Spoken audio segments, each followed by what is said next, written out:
El Instituto Estatal Electoral de Chihuahua presenta Espacio Electoral. Espacio Electoral. Adentrémonos con la información de gran interés para todos. Espacio Electoral al aire. En Radio Universidad.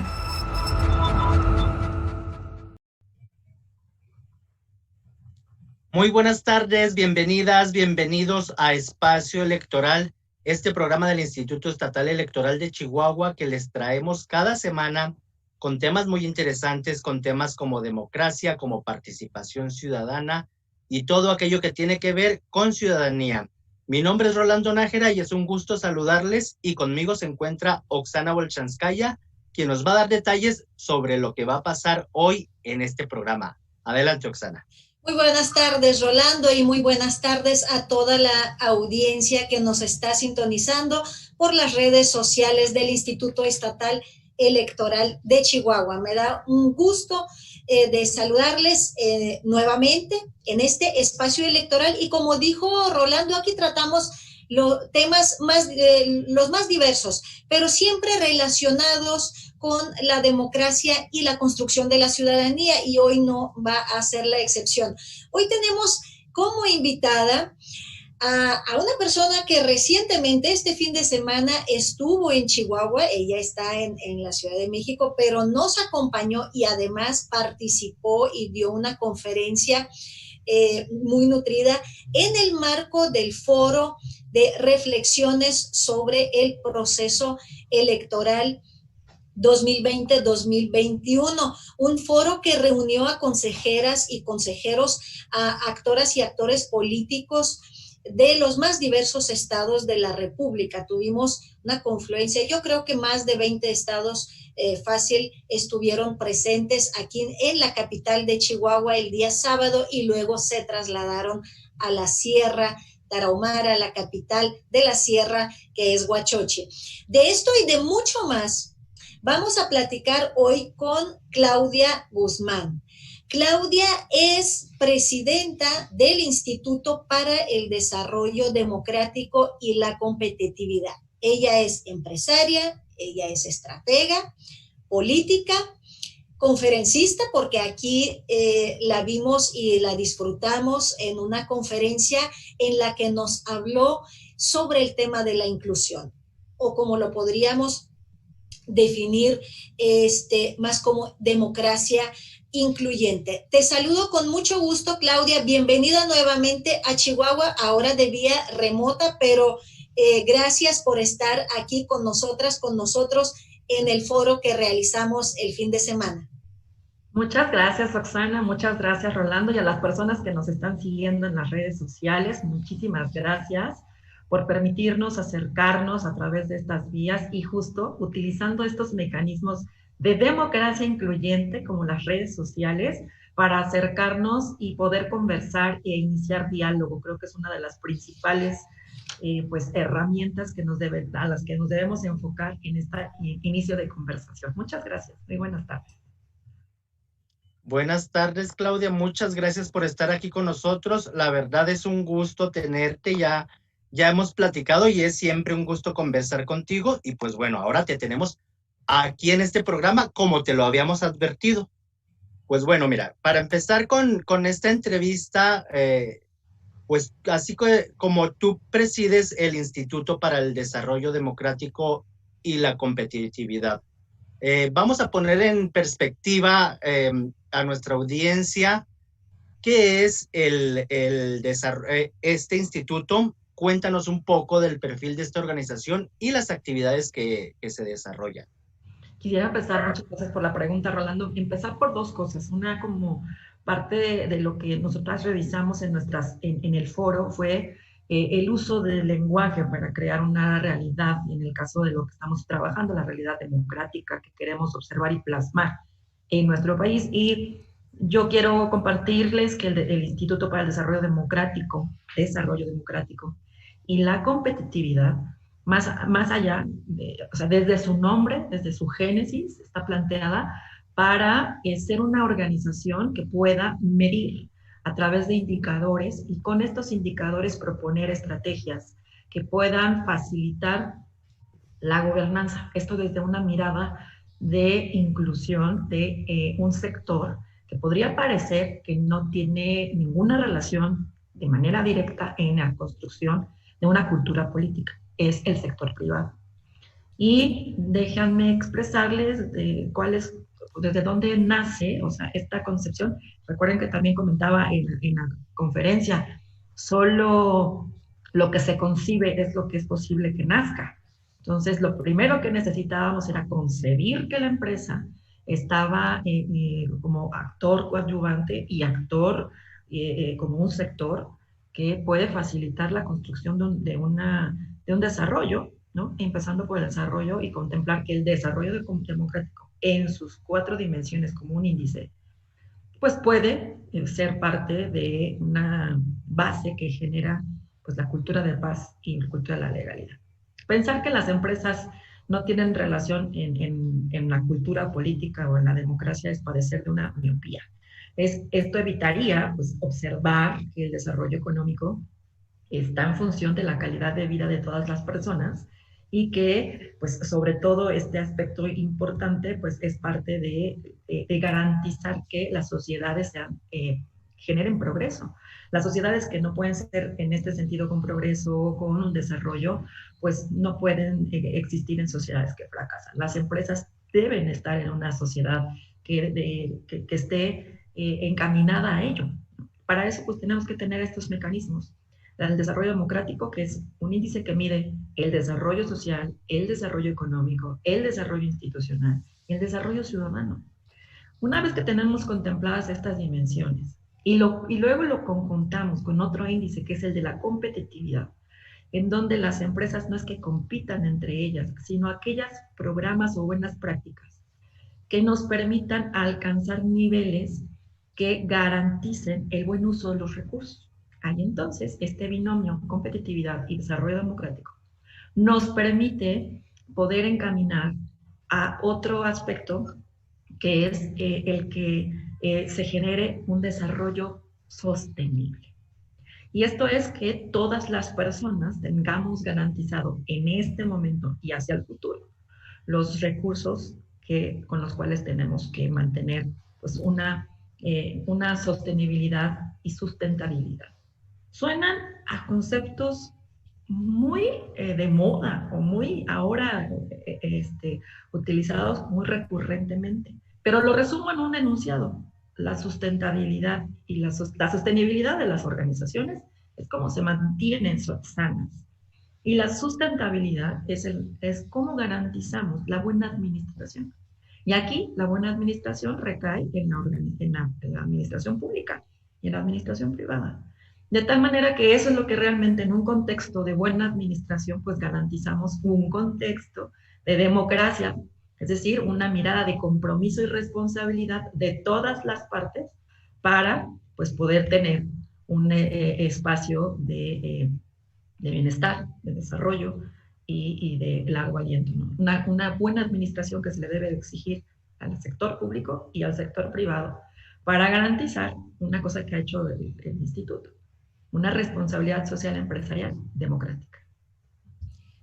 Muy bien, muchas gracias, Claudia. Ahora que nos pusiste en perspectiva de cómo se relaciona el desarrollo democrático con la competitividad y sobre todo desde la perspectiva del sector privado en relación al desarrollo social, económico, humano, político, que es finalmente la naturaleza de la actividad de IDECO, ¿no? del instituto que tú presides. Ahora sí, cuéntanos cómo se cruzaron los caminos de IDECO y los órganos locales, públicos locales electorales, los OPLES, porque estuviste en este foro que reunió a una gran parte de los institutos electorales de los distintos estados, y los temas que manejaste tú y que se manejaron en el marco del foro, pues tuvieron, digamos, una perfecta concordancia.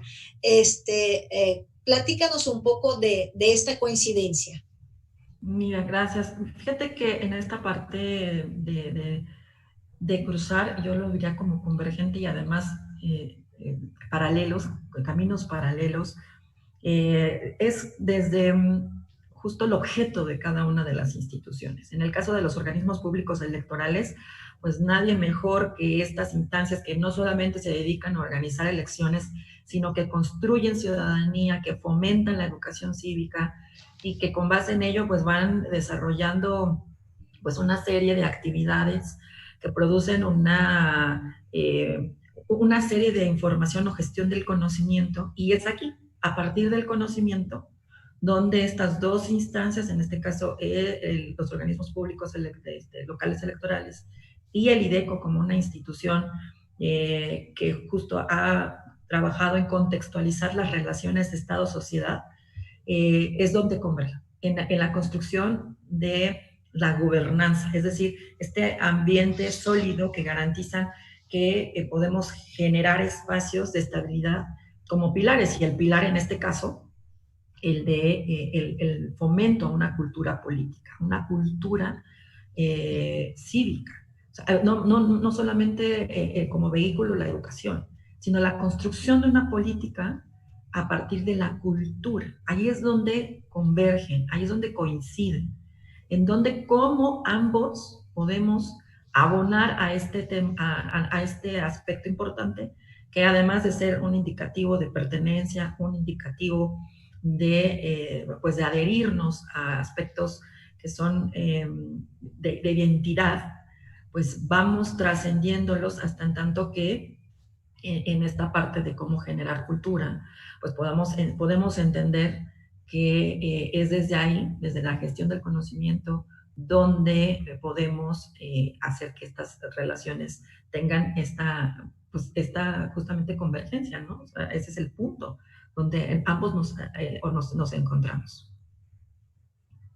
Muy bien, Claudia. Pues en este mismo foro se te nombró asociada honorífica de la Red Nacional de Consejeras y Consejeros por una Democracia Incluyente, por sus siglas RENACEDI. En este sentido, ¿cuál es el compromiso que adquieres con este nombramiento?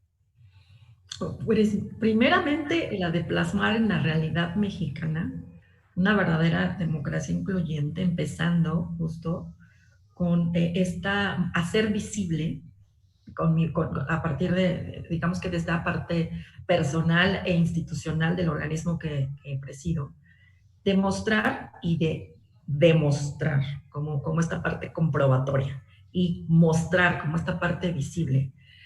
Que el primer compromiso es mostrar que la democracia incluyente inicia con acciones incluyentes. Y que yo soy un ejemplo vivo de que justamente se nos abre y se nos genera una apertura institucional para que otras voces, que no son la de un consejo electoral o de integrar un consejo electoral, pueden sumarse a estas labores de democracia incluyente. La primera es ser un ejemplo vivo, institucional. Y la segunda es de plasmar en la realidad mexicana qué es lo que se necesita para sumarnos a los trabajos de una forma estratégica. Esta vinculación estratégica con actores clave, con multiactores, donde pues podamos alcanzar objetivos a través de una agenda que sea coincidente, ¿no? Esta parte donde necesitamos elevar indicadores, necesitamos medir aspectos desde otra perspectiva. Y entonces, eso es parte de mi primera responsabilidad, sumarnos verdaderamente a la inclusión de adentro hacia afuera y de afuera hacia adentro. Es decir, ¿cómo hacemos que podamos transmitir un mensaje, pero al mismo tiempo acciones concretas que lo puedan hacer visible, ¿no? Y entonces, evidentemente, desde un sector que es al que nos estamos dirigiendo, que es el sector privado, y el sector de la democracia incluyente, representada por los cuerpos colegiados, que son los consejeros electorales de nuestro país. Entonces, es un alto honor, como lo dije, es un compromiso institucional y es un compromiso de responsabilidad social empresarial que nos hace mostrarnos justamente la cabida de la democracia, y esto hay que hacerlo saber en este caso, mi sector y a otros grupos de participación a los cuales nos estamos dirigiendo también. Muy bien, muchas gracias. Y en este momento me gustaría detenernos en un tema con el cual realmente empezamos y es el hilo conductor de toda esta plática y también lo fue del foro sobre las reflexiones del proceso electoral. Es justamente sobre la democracia incluyente. Tú diste una plática muy ilustrativa sobre qué es la inclusión desde la perspectiva del lenguaje y de otros ámbitos, pero te quiero preguntar, ¿por qué tenemos que hablar sobre la democracia incluyente? ¿Qué hace necesario agregar este concepto de incluyente al tan viejo como es la democracia? ¿Por qué no quedarnos a secas con la democracia, ¿no? Como lo ha sido durante siglos? Fíjate que es bien fácil caer en la tentación de solamente ponerlo como en conceptos, ¿no? O sea, el concepto de la democracia, el concepto de la inclusión y dónde queda esta realidad de lo que es la dinámica social. Y pues sí, como dices, tan vieja el concepto de la democracia como podríamos partir de ahí. Y la adopción de innovación de la inclusión. Y creo que debemos de partir desde un principio fundamental, evitar el colonialismo, es decir, cómo nos volvemos dueños y dueñas de los conceptos, ¿no? Y decir, eso es lo que es y así tiene que ser y es porque creo que estoy en lo correcto y es lo que es, ni siquiera lo razonable es lo que me da la razón.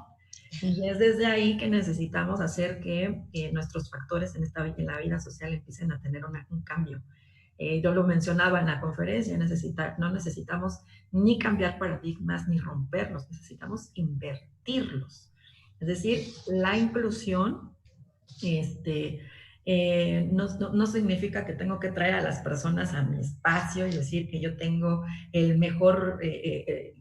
la solución o tengo en este momento el espacio que nos va a permitir resolver los problemas. No, es al revés. Eso es más el pensar que el traer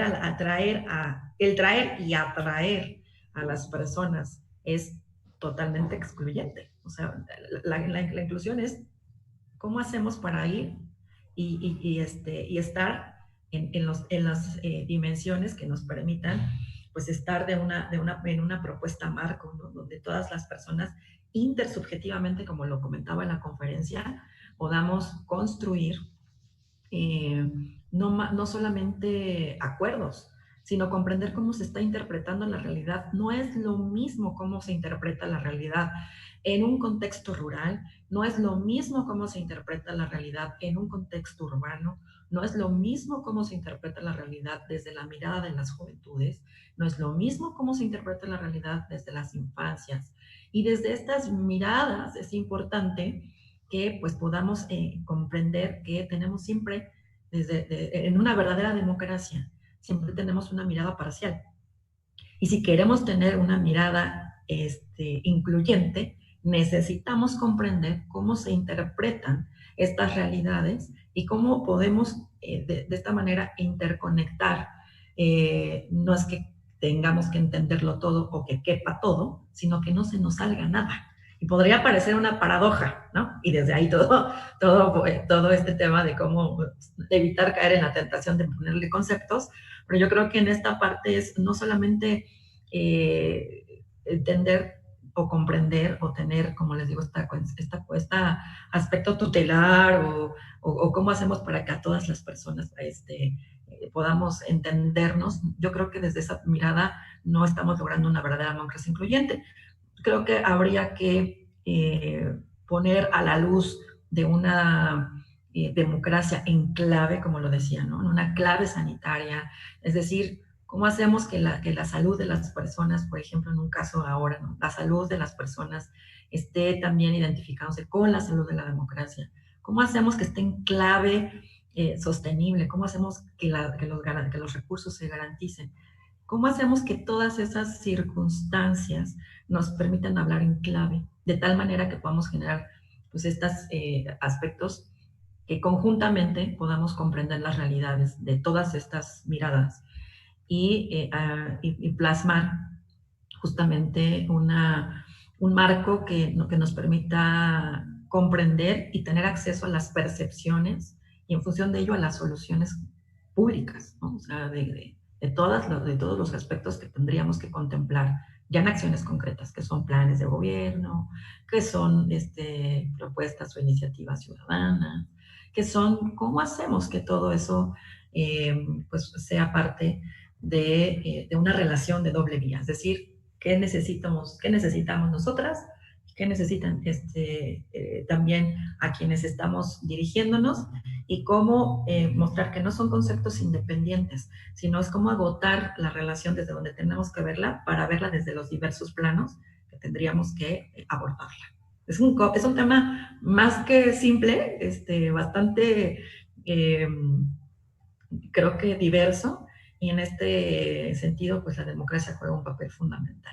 Es decir, no es un complementario la democracia incluyente, ni la democracia por sí sola, sino es un ejercicio de posibilidades, una posibilidad de elegir que se traduce en una existencia de respeto a los derechos de todas las personas y mirarlo desde ahí, desde una perspectiva de derechos.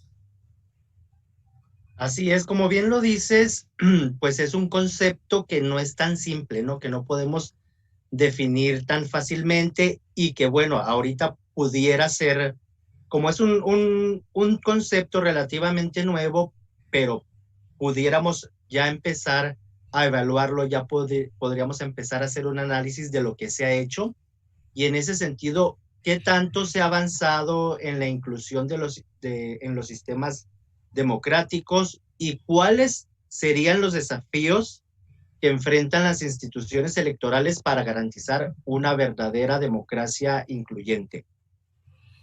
Pues yo creo que uno de los principales desafíos no es solamente ponernos de acuerdo, sino homologar los criterios. Y esto debe de entenderse que solo puede suceder cuando hacemos un enfoque minimalista, es decir, lo más simple y atender desde los aspectos procedimentales y que tendría que tener aspectos verdaderamente de representatividad, es decir, cómo hacemos que la democracia verdaderamente represente a los intereses, a los aspectos que tienen como estas facultades de identificar las libertades de todas las personas, pero desde los procedimientos, ¿no? O sea, no solamente desde como volvemos al punto, desde el concepto, y cómo lo traducimos a mecanismos. Y cómo al traducirlo a mecanismos lo podemos sistematizar. Creo que ese es uno de los principales desafíos, es cómo hacemos que los derechos se vuelvan una realidad palpable, una realidad visible, y que esto pues tendría que estar básicamente atendiendo desde mi perspectiva, unos principales desafíos es a la construcción de estos acuerdos eje institucionales que todos deberíamos de tener, como estos pactos sociales con los cuales pudiéramos tener el reconocimiento de la diversidad más allá de una mera cuestión de justicia o de un carácter de legitimar algo, sino realmente hacer que tengamos estos aspectos de inclusión de los derechos humanos, pero a partir de acuerdos formales, institucionales, y lejos de las ideologías, ¿no? Y que esto pues nos permita un principio de universalidad, es decir, que todas las personas lo podamos entender y que no significa que tuviéramos que adoptarlos todos. Eso es lo que yo creo que debe tener uno de los principales desafíos, alcanzar este principio de universalidad y de empezar a desmarcarlo de estos principios de entenderlo o de pensar que debemos de estar de acuerdo con todos los principios ideológicos, ¿no? Eso por un lado. Yo creo que el otro desafío es la verdaderamente competencia del principio de la no discriminación y entender que esto debe estar basado por instrumentos técnicos y legales y en donde estemos abrazando realmente principios o acuerdos marco que queden muy claras las condiciones que se están plasmando, cuáles son sus orígenes, cuáles son estos lenguajes, como les digo, ¿no? Que eviten la interpretación y que realmente se vayan a la suma de las determinaciones que se tomen con base a estos acuerdos, esos principios. Y esto nos llevaría necesariamente a llevar a otro aspecto que está también parte de los desafíos, a los principios de equidad, que son cómo evitamos que con base a estas acciones o a estas alternativas que tenemos ahora, pues no queden justo como medidas temporales, sino que sea realmente una cultura permanente de identificar estrategias que no sea solamente a jugar a las compensaciones, ¿no? Sino que realmente pues se ponga en práctica la institucionalidad de estos principios. O sea, básicamente lo resumo en un enunciado para cerrar la idea. Necesitamos que los acuerdos de todos estos principios queden instrumentados. Y eso es, creo que, una de las principales acciones necesarias, que al quedar instrumentados, eso nos va a llevar a la universalidad. Es decir, que todas, instituciones, sociedad civil, academia, personas que están en la función pública o en la administrativa o privada, podamos comprender que es que exactamente el mismo origen, solo que a través de distintas aplicaciones hacia una ruta, ¿no? De ahí justo, hacia la ruta de la inclusión. Vaya, no es nada fácil lo que estás platicando. La verdad que sí, no, es muy importante entender eso, lo que mencionas, de que no es necesario que estemos todas y todos de acuerdo, pero sí es necesario que estemos todas y todos. Y ya, entonces ahí es donde se complica. Y quiero regresarme un poco. Ahora que estamos con el tema, estamos ya muy a fondo con el tema de la inclusión, a tu conferencia y lo que mencionaste ya desde el principio de la entrevista, al tema de la economía, competitividad y tecnología. ¿Qué papel juegan la economía y la tecnología, que sí sabemos que sí nos ayuda en mucho, pero también puede ser una limitante para muchas y muchos, tanto en la democracia como en la inclusión? Que nos relaciones un poco estas áreas, estos ámbitos. Uh-huh. Fíjate que, gracias, otra vez me encanta esa pregunta en cuanto a integrar algo que podría parecer que está al margen, ni siquiera convergente, ¿no? Que es el desarrollo económico. Y no, o sea, realmente el desarrollo económico es una vía por la cual realmente nuestras sociedades pueden abatir grandes flagelos, que es como la violencia, como puede ser la inseguridad. El desarrollo económico permite que las personas puedan tener un acceso. Y es que eso, desde ahí tendríamos que pensar que la democracia debe ser una puerta de acceso al goce de derechos, al bienestar, al progreso, al desarrollo, y el desarrollo económico es una puerta de acceso a la democracia. Entonces, hay una premisa que tiene el instituto, que en sociedades que se fracasan económicamente, pues no puede llamarse una sociedad democrática. O sea, binomio tiene que estar verdaderamente íntimamente, o está íntimamente ligado. Entonces, pues esto a su vez nos lleva a otro espacio de desarrollo, que es el desarrollo tecnológico, a los nuevos instrumentos a los cuales debemos de tener acceso. Otra puerta, que es el acceso a la tecnología. Es cómo hacemos para que estos vehículos o estos caminos a través de los cuales hoy yo estoy acá en Ciudad de México, ustedes en Chihuahua, y seguramente otras personas de las redes sociales nos están viendo desde otros espacios. ¿Cómo hacemos que esos espacios se reduzcan? Y es ahí donde otra vez los objetivos de una agenda, que es una agenda que yo estaba planteando de la Agenda 2030, es cómo hacemos para que nadie se quede atrás. Y ese es exactamente el centro de los Objetivos de Desarrollo Sostenible, y donde justo se abarcan diferentes dimensiones, 17 para ser exactos, ¿no?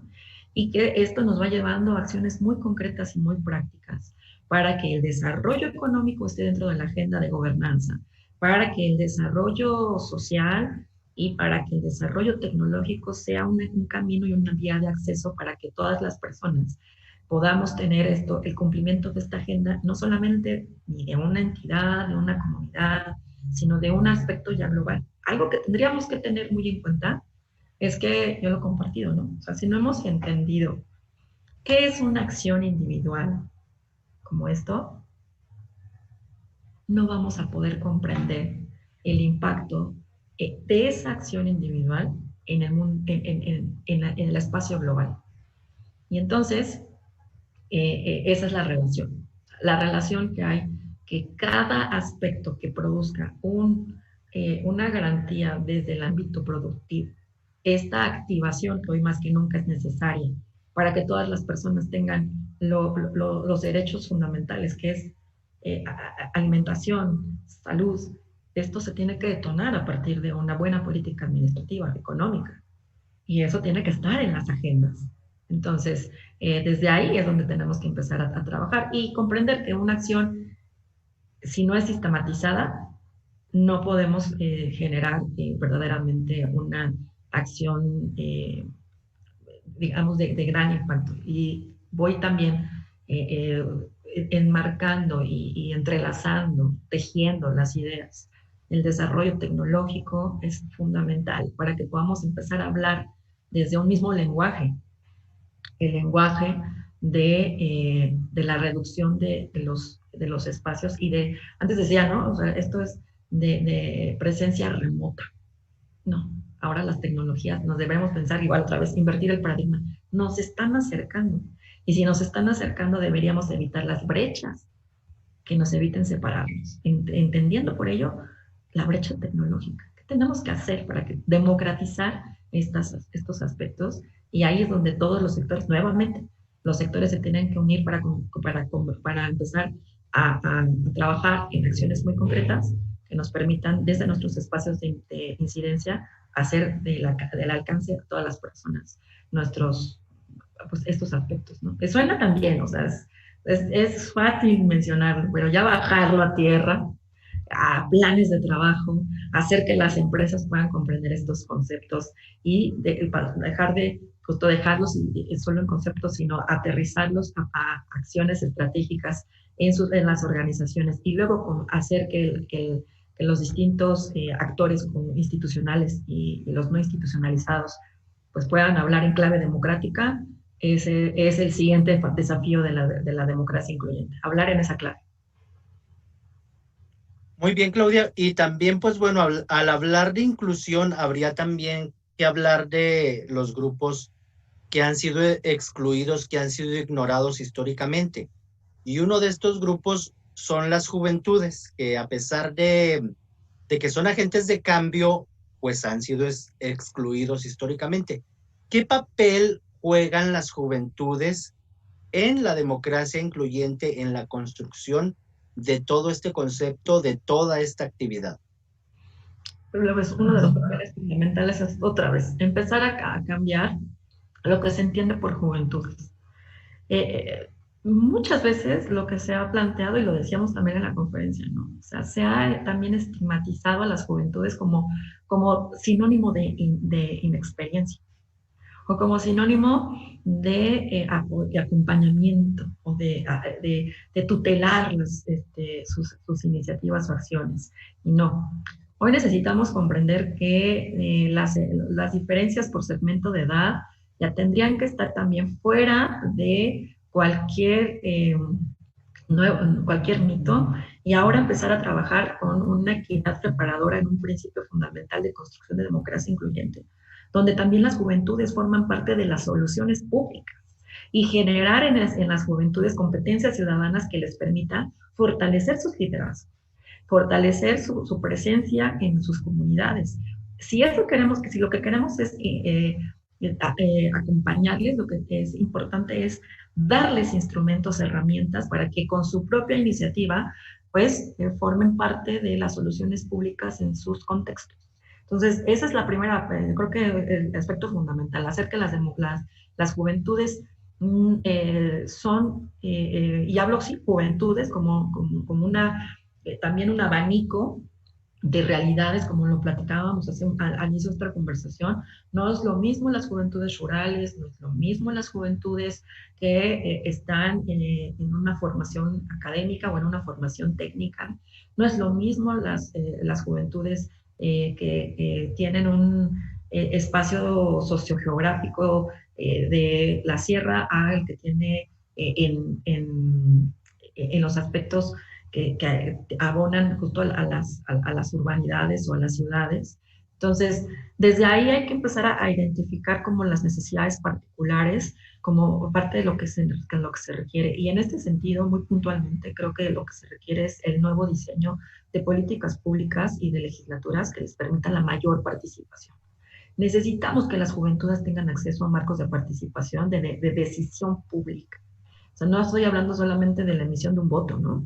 Sino que tengan la posibilidad de que puedan proponer iniciativas, que se les escuche en los congresos, que se les pueda dar acceso a las diferentes, desde sus diferentes ángulos y diversidades, pues que tienen la capacidad de defender sus preferencias, y en ese sentido, pues también son agentes que pueden producir reflexión, y que hay que comprender desde esa reflexión la importancia de no minimizar ni tampoco dinamitar, sino al contrario, dinamizar su presencia, ¿sí? Y tener una claridad de que ellos forman parte, una certeza muy clara de una agenda a favor de todas las personas, ¿no? O sea, la edad no debería ser un impedimento para generar una democracia incluyente, sino contemplar la relación que hay en diferentes grupos etarios y poder trabajar de una manera sostenida, basados en principios y en favor de una agenda colectiva que se pueda construir a partir ya ni siquiera de hablar de la historia, que sí, efectivamente les ha mantenido marginados, y que si no escuchamos, como también lo compartía, ¿no? Será la generación confinada, así es como se le ha llamado, será la generación que más trabajo le va a costar tener condiciones económicas, sociales y políticas a las cuales nuestras generaciones no se vieron enfrentadas, ¿no? Entonces, hoy necesitamos una agenda incluyente, donde podamos comprender la realidad a la que se vieron sometidos las juventudes en este contexto y a actuar en función de ello. Vaya, Claudia, así como nos profundizaste y puntualizaste en estos temas relacionados con la democracia incluyente, así nos abriste el abanico para muchos otros temas que tendríamos que tratar en este espacio electoral y en otras plataformas informativas del Instituto Estatal Electoral, donde realmente el tema de la inclusión es un eje que atraviesa toda la comunicación que estamos teniendo con la sociedad, con la ciudadanía, con toda la gente. Finalmente, las plataformas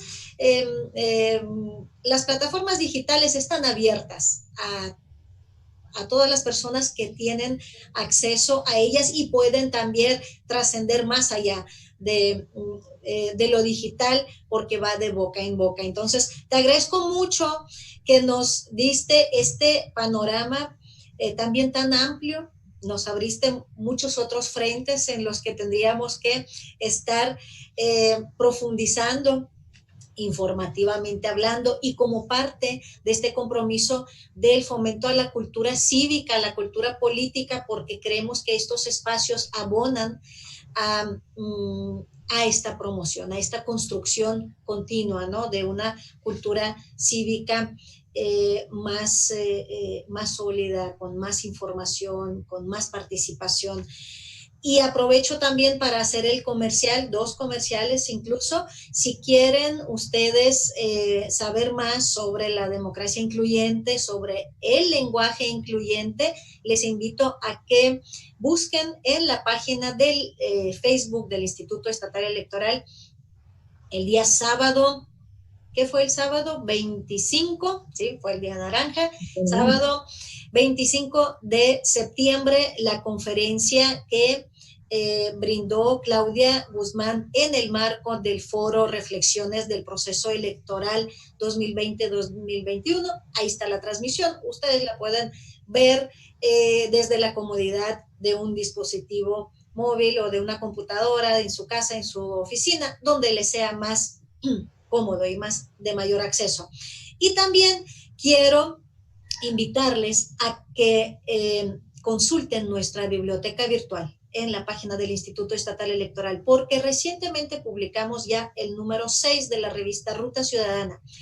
Y una buena parte del contenido de la revista está dedicada justamente a la participación de las juventudes, y ahí ustedes pueden leer de primera mano la experiencia y la visión de varias personas jóvenes y estudiantes sobre el desarrollo de las elecciones, sobre la democracia y sobre la participación. Es su visión tal cual como nos comentó Claudia Guzmán. Hay que conocer las miradas de todas y todos. No hay que quedarnos con estos conceptos monopolizados o colonizados, ¿no? De que es esto y de ahí no nos salimos. Te invito, Claudia, a estar en contacto con nosotras, con nosotros, con nuestra audiencia. Seguramente más adelante te vamos a buscar para seguir profundizando en estos temas que hoy se pusieron en el escenario, en la mesa temática de espacio electoral. Muchas gracias, Oxana, Rolando. Yo quisiera cerrar y pues primeramente agradeciéndoles la oportunidad de utilizar este espacio, no sin antes reconocer que hay una agenda a favor de la inclusión desde los medios de comunicación, y que son los medios de comunicación los que juegan un doble papel como formadores de opinión, personas formadoras de opinión, y como personas actores políticos no tradicionales, que permiten la incidencia en procesos educativos, que como sabemos, pues los medios de comunicación transmiten mensajes, y es hoy lo que necesitamos, que nuestro sistema educativo formal hoy utilice estas vías, estos canales, como los que deberíamos también empezar a migrar y sostenerlos pongo aquí una última idea. Los medios de comunicación deberían de estar ahora contemplados en los nuevos modelos educativos, como un verdadero mecanismo de agenda de inclusión, y dejar de pensar que los medios de comunicación son simplemente vías informativas. Ahora tenemos que pasar de la información a la formación de las personas, y hoy sin duda, cerrando la brecha de tecnología, los medios de comunicación no tradicionales como forman parte de una agenda verdaderamente incluyente. Y bueno, con eso quiero cerrar nuestra conversación y agradeciendo la inclusión en este espacio para poder compartir con ustedes y con todas las personas que hoy nos escuchan. Muchas gracias, Claudia. Y pues bueno, muy buen cierre, y pues ya hemos llegado al final de este programa Espacio Electoral. Les invitamos a que estén pendientes de todas nuestras plataformas digitales, en Facebook, en Instagram, en YouTube. Estamos en todos lados, hasta en TikTok estamos. Y pues bueno, ahí búsquenos como Instituto Estatal Electoral de Chihuahua o IEE Chihuahua. Mi nombre es Rolando Nájera. Conmigo estuvo en la conducción Oxana Bolchanskaya. Muchas gracias también, Oxana. Y es momento de despedirnos. Hasta la próxima.